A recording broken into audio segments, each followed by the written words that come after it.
एक समय की बात है। एक छोटे से गांव में एक युवा लड़का आर्यन रहता था। वह बहुत प्रतिभाशाली था और हर चीज में उत्कृष्टता हासिल करने की कोशिश करता था। लेकिन एक दिन उसने महसूस किया कि उसकी सभी प्रतिभाएं जैसे कहीं खो गई हैं। आर्यन अब अपने दोस्तों से मिलने में भी हिचकिचाने लगा। उसे डर था कि वह पहले जैसा नहीं रह गया।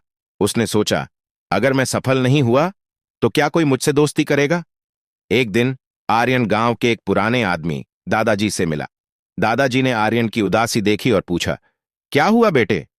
आर्यन ने अपनी चिंताओं को साझा किया। दादाजी मुस्कुराए और बोले, बेटा, चमक कभी खोती नहीं। कभी कभी हमें बस उसे फिर से जगाने की जरूरत होती है। दादाजी ने उसे एक कहानी सुनाई। एक समय में एक युवक था जो एक महान सम्राट बनना चाहता था।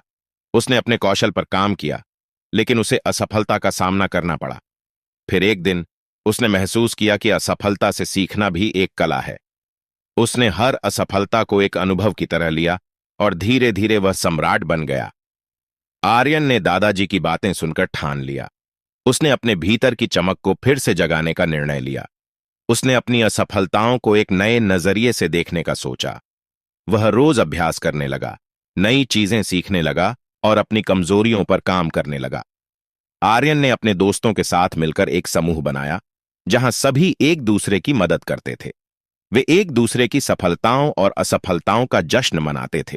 धीरे धीरे आर्यन ने अपनी खोई हुई चमक को फिर से प्राप्त कर लिया। एक साल बाद आर्यन ने गांव के प्रतियोगिता में भाग लिया और प्रथम स्थान प्राप्त किया। उसने देखा कि उसकी चमक न केवल उसके लिए बल्कि उसके दोस्तों के लिए भी प्रेरणा बन गई थी।